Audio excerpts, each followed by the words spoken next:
Tony Cañas, and I'm recording this on Thanksgiving Day. Earlier today, I was reading Medium, which I do often, and I found this wonderful article, The History of America and the World from 2000 to 2050. And so I'm reading this article, and little by little, I'm like, this is wonderful. This guy is just a fantastic writer. Really enjoying this. This is an amazing, optimistic view of the future. Just absolutely digging it. And by the time I finished that, I was like crying. I'm thinking, holy crap, this kid. The article is written from the perspective of a Gen Zer born in the year 2000, and he tells the story in the perspective of himself in the year 2100. He's now 100 years old. This futuristic story. This 100-year-old Gen Zer is telling the story of how the world was changed by millennials and Gen Zers from the year 2020 post-coronavirus to the year 2050. It's called the transformation.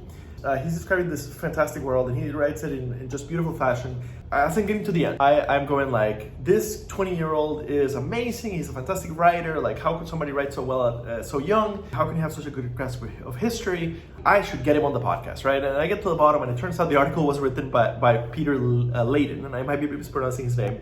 Peter Laden is not a 20-year-old. He's not a Gen Zer. He's a boomer. He's probably in his 50s or 60s by now. He's a famous journalist who, back in the 90s, was the managing editor at Wired magazine. And back in the 90s, he partnered with Peter Schwartz and with Stuart Brand, and they founded the Global Business Network, one of the world's leaders in scenario planning. And scenario planning is basically a rigorous methodology that was already developed in the prior decades before the 90s.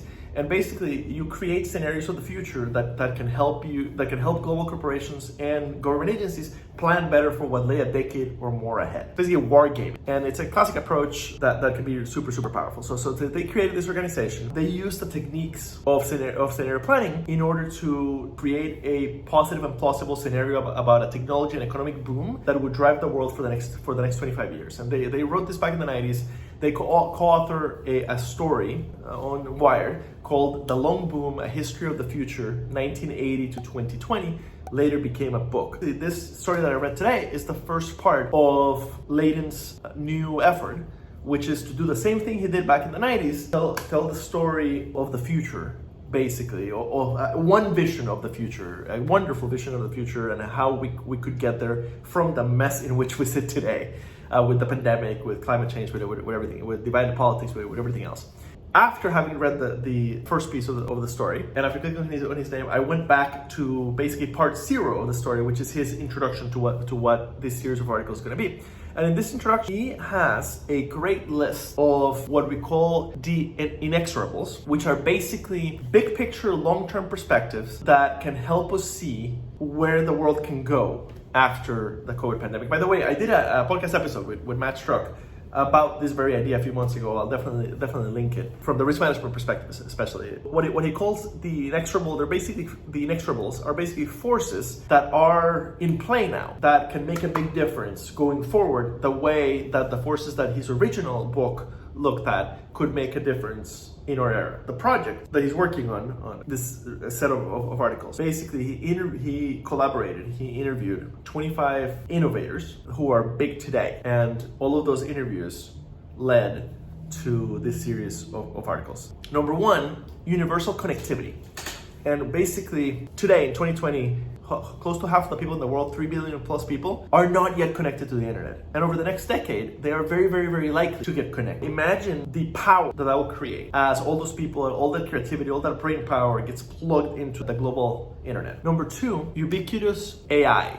Companies are just beginning to figure out how AI can augment what humans do in profound ways. Eventually, all human systems could be empowered by it. AI and advanced robotics will reshape almost all work in the next 30 years. And I agree with that. And we'll talk a lot more about AI and its effect in insurance in future videos. It's not gonna kill our industry. It's not gonna kill your job. Number 3, accelerated innovation. One major thing that AI will soon bring is much faster in innovation at a worldwide level, and a big part of that he attributes to a real Bible fish, simultaneous translation, which will supercharge cross-cultural communications between any two languages in the world. And also, we have already codified design thinking and routinized best practices in how to accelerate innovation in the West. Once the entire 7 billion plus humans have access to the internet and have access to the theory and the best practices on how to accelerate innovation, things will improve much faster than before.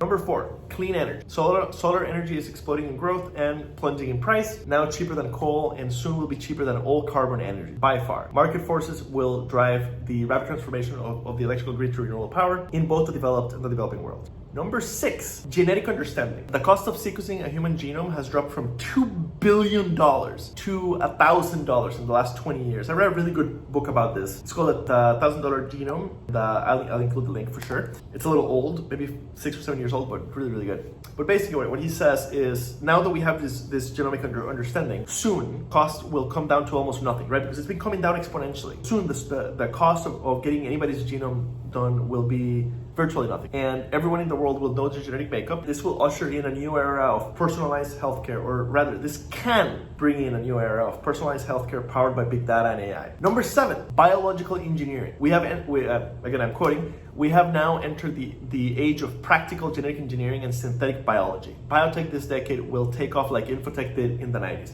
I have been saying this for the last couple of years. What happens if biotech takes off in the way that information technology took off in the 90s in an exponential curve? So he's predicting that it will, and he says we will be able to redesign plants, animals, organic materials, anything that is alive in the long run. The biological revolution will be an even bigger deal than the industrial revolution. There are a few words to how massive that sentence is. In the long run, the biological revolution will be an even bigger deal than the industrial revolution. Think about the industrial revolution and everything it's done. Now imagine if the biological revolution is equally or an even bigger deal. Number 8, burgeoning capital. There is still more capital sloshing around the global markets than we know what to do with. It's just waiting to be productively deployed and could move quickly to scale up all those new technology sectors and build out sustainable infrastructure throughout both the developed and developing world. I've heard a lot about that, about how there's more capital than we know what to do with, which is the craziest problem to have. So as we release the creativity of the other half, the currently unconnected half of the world, imagine what we will see. Number 9, generational shift. And this one is right up my alley, right? And I'm quoting here, much of the political paralysis in the West is due to a generational standoff as aging baby boomers hold on to power and their old ways. This decade, inexorable demographics will shift power to the millennial generation and to Gen Z, who will form an ascendant alliance, driving more transformational change throughout business and politics. And I'm not going to comment on the first part of his comment. I try to stay positive whenever I can, but I will comment on the fact that demographically, it is true. Demographically, generational turnover. Millennials are already the plurality, the biggest generation out there. And every day, more boomers remove themselves from the workforce and from politics or pass away. Millennials and Gen Zers more and more will take their place. Gen Xers will take the positions of power, and millennials and Gen Zers will be the bulk of the population. Number 10, new majorities. America has inexorably changed with immigration and burgeoning numbers of people of color. The 21st century knowledge economy has driven rising education levels and relentless urbanization, with rural areas emptying out. This new young, urban, educated, diverse coalition is now a clear majority in American society, and this decade will finally force a long overdue shift in politics. Number 11, reinvigorated government. The pandemic and mounting climate change will increase the power of government, which can then accelerate necessary changes in the economy and society. And finally, number 12, climate cooperation, which basically, he says, climate change will force a world historical shift from carbon to clean energy. And this is where it gets really interesting. Quote, the retrofit of our society from top to bottom into sustainable everything will add up to some of the biggest economic opportunities ever. This really, really reminds me of a book that I read during my MBA, Confessions of a Radical Economist. I'll be making a video on it, but if you're interested in how climate change can be addressed in a way that grows the economy, read that book. I just wanted to introduce you guys to those 12 forces and to his 2 wonderful articles. I highly recommend that you read them. This is just fantastic stuff. Thank you.